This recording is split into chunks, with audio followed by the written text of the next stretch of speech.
Welcome back to part 2 of our video for today. If you're just now landing on this video and you haven't seen part 1, you're going to want to go back and start there. There's Harry, Meghan stuff there, as well as the royal family. All right, so let's just jump in with what we've got right now. Let's go.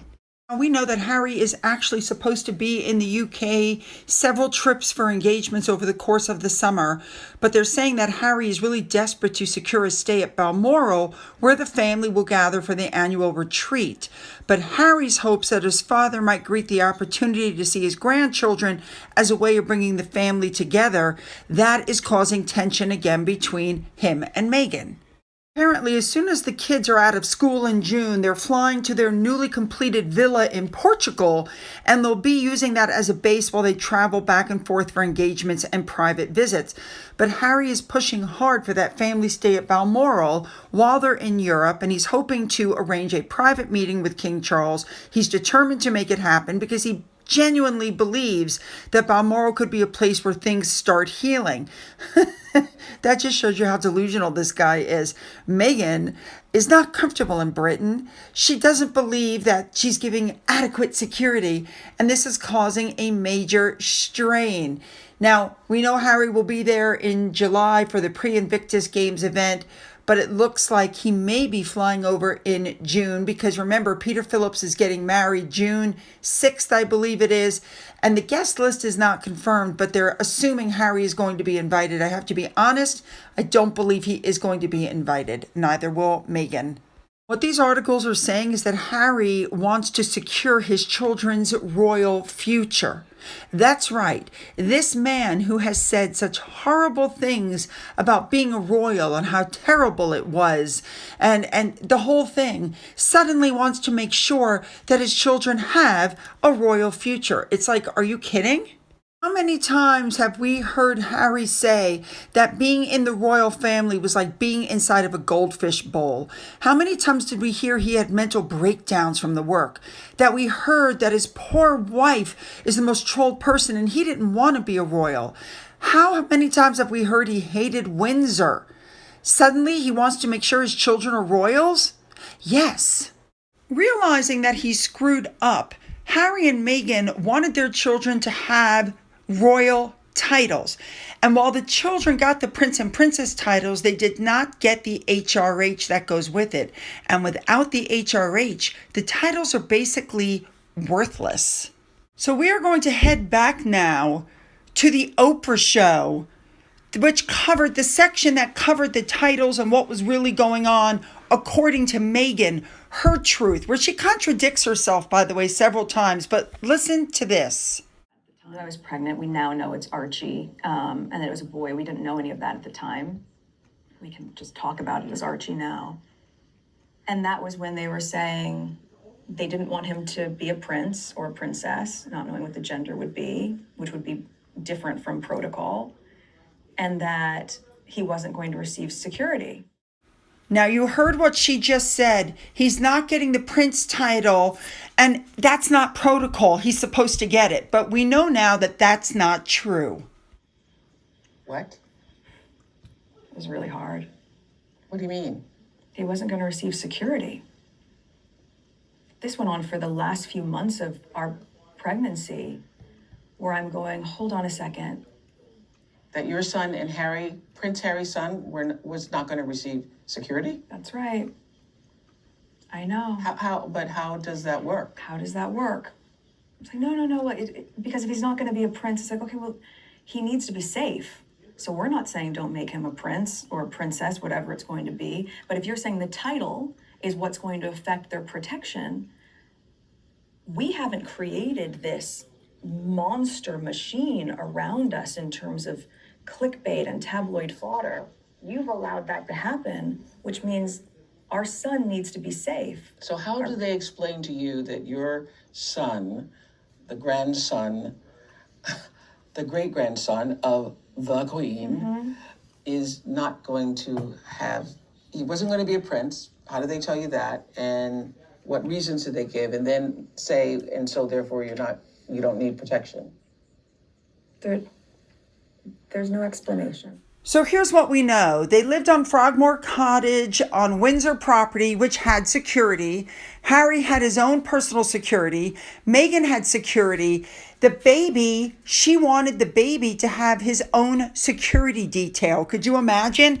Instead, the baby was covered under the umbrella of all the security that his parents were getting.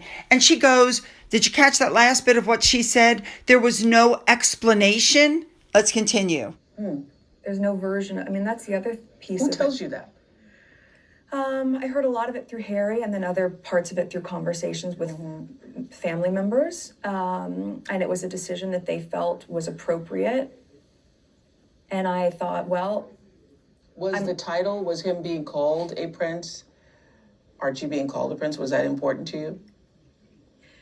if it meant he was going to be safe, then of course, all the grandeur surrounding this stuff is an attachment that I don't personally have, right? I've been a waitress, an actress, princess, a duchess. I've always just still been Meghan, right? So for me, I'm clear on who I am, independent of that stuff. And the most important title I will ever have is mom. I know that. But the idea of our son not being safe, and also the idea of the first member of color in this family not being titled in the same way that other grandchildren would be. Let's not forget that Emma Thynne, the Marchioness of Bath, is recognized as the first Black woman to marry into the British aristocracy. And she is. What Meghan is saying here is, I'm the first woman of color into the family because she married one of the grandchildren. But she's not a groundbreaker here. This woman is the groundbreaker when it comes to marrying into British aristocracy. You know, the other piece of that conversation is there's a convention, I don't know if it's George V or George VI convention, that when you're the grandchild of the monarch, so when Harry's dad becomes king, automatically Archie and our next baby would become prince or princess or whatever they're going to be. So there you go, ladies and gentlemen. She just contradicted herself because after saying that they didn't give her any explanation as to why her children, or, why Archie couldn't be a prince, she just said there's the George the Fifth or Sixth convention. So she knew that her children would get the titles once Charles ascended to the throne. She knew it. So everything she said before was a lie. So for you, it's about protection and safety, not so much as what the title means. That's a to the huge world. piece of it, but And that having the title gives you the safety and protection. yeah, but also it's not their right to take it away. Yeah. Right? And so I think even with that convention I'm talking about, while I was pregnant, they said they want to change the convention for Archie. Well, why? Did you get an answer? No. You still don't have an answer. No. We had heard the world, those of us out here reading the things or hearing the things, that it was you and Harry who didn't want Archie to have a prince title. So you're telling me that is not true? No, and it's not our decision to make, right? Even though I have a lot of clarity on what comes with the titles, good and bad, and from my experience, a lot of pain. And I, again, wouldn't wish pain on my child, but that is their birthright to then make a choice about. Okay, so it feels... So she's using the excuse of security when the truth of the matter is they knew that their child would not be prince or princess. Meghan wanted her kids titled the same as the Wales children. She was upset that her children were lower in the hierarchy, and that's what she wanted. And let me also remind you that Harry and Meghan's mouthpiece, Omid Scobie, came out himself and said they've foregone a title. They want their child to grow up normally. Well, what does that tell you? They were told they weren't going to get the prince and princess title, and they tried to spin it like it was their decision. So my point in bringing all of this up is, remember, Harry wanted out of the royal family really badly, and Meghan wanted out. And now they're out, and what's happened? Things have not gone well for them. They've lost their Netflix deal, their Spotify deal, their Lemonada deal. Their As Ever isn't going well. Sentabale is gone. African Parks is a shambles. And now Invictus is going down the drain. So yes, Harry is trying to make sure that even if he and Meghan go down the drain, that his children can still go back and be working royals, which will never happen. All right, let's move on to our next story. All right, before we move on to our big story for today, I have to touch on this story. They're basically saying that Meghan is the breadwinner in their family. Money is very tight. She's trying, Meghan is, to grow her As Ever lifestyle brand after her split from Netflix. And Harry is focused on his philanthropic work, which, people are like, oh, it's so noble. But guess what? It doesn't bring in cash.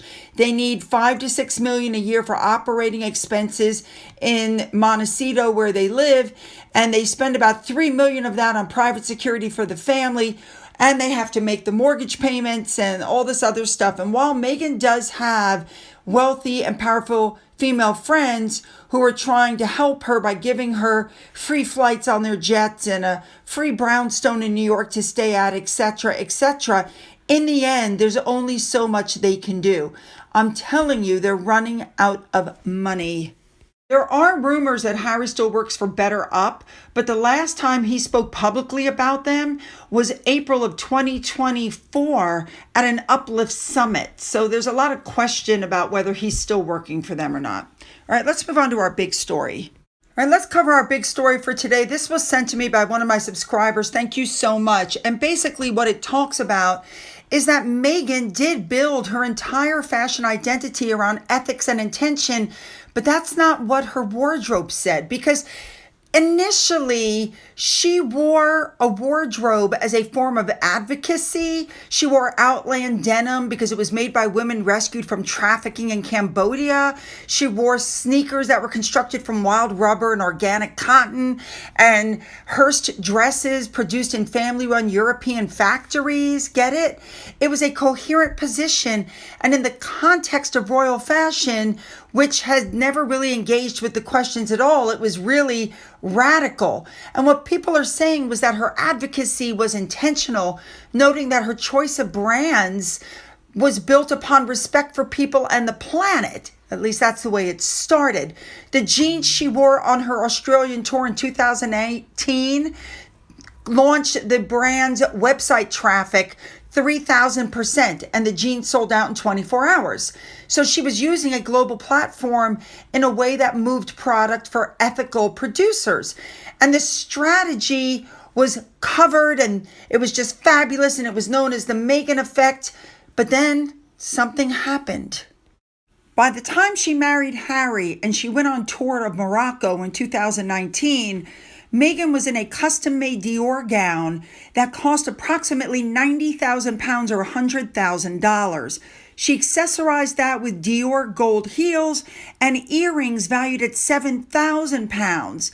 Now, there's nothing wrong with wearing Dior, but that's not Outland denim.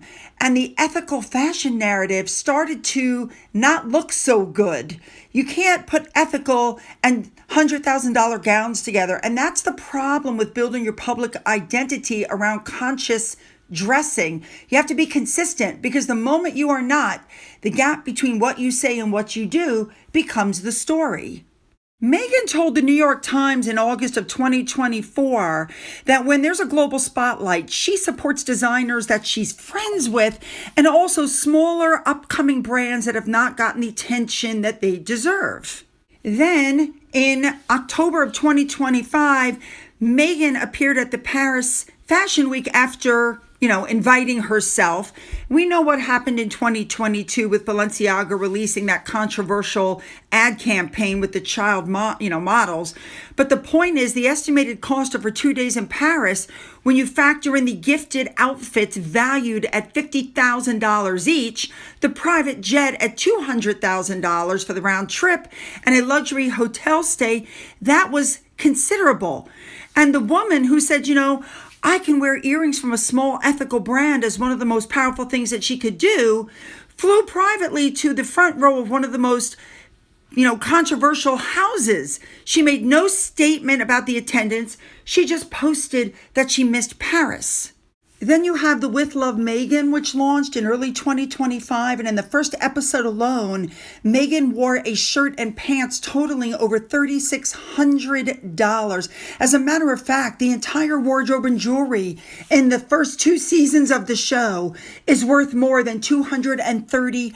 $1,000. So their premise of warmth and accessibility and tips for entertaining and making people feel welcome, well, the tension between that message and the wardrobe worth $250,000 was not lost on reviewers. And critics emphasized that any semblance of relatability was offset by Meghan's extravagant circumstances, with moments of breezy denim contrasted with designer pieces and $1,000 jewelry. And none of the designers featured prominently were the ethical labels that she had championed when she was a royal. The Outland denims and the shoes and the Hearsts had given way to Ralph Lauren and Caroline Herrera. By the time Meghan went back to Australia, she tried to go back to everything that had worked in 2018. She showcased some local Australian brands, and they're saying that it really helped the brands out. Like one day she wore the sleeveless Priscilla dress in navy to visit the Children's Royal Hospital, pairing it with some Dior pumps and Diana's watch. And by the way, Miss Guy was the first look on her 2018 tour. The symmetry was intentional. But then we found out about One Off, the creator-led fashion discovery platform that she participates and she invested in.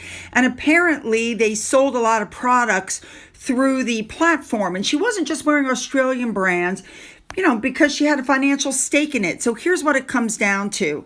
Her Australian tour was a return to form. She made good choices, but the 2026 tour also made the inconsistency of the years in between more visible.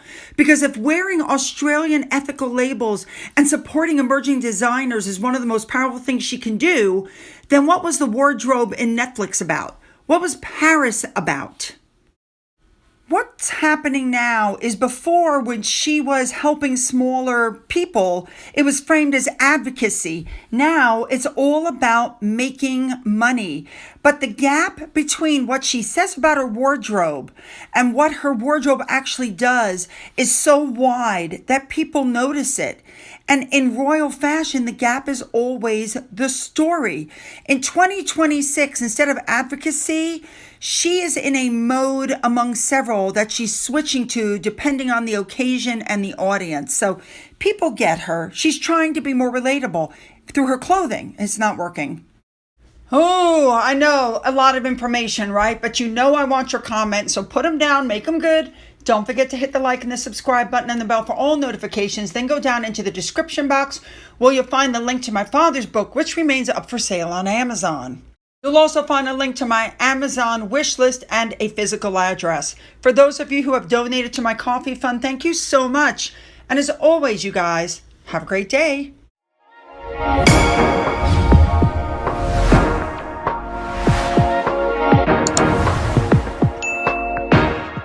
It's about protection and safety, not so much as what the title means. That's a huge piece of it, but that having the title gives you the safety and protection. Yeah, but also it's not their right to take it away. Yeah. Right? And so I think even with that convention I'm talking about, while I was pregnant, they said they want to change the convention for Archie. Well, why? Did you get an answer? No. You still don't have an answer? No. We had heard the world, those of us out here reading the things or hearing the things, that it was you and Harry who didn't want Archie to have a prince title. So you're telling me that is not true? No, and it's not our decision to make, right? Even though I have a lot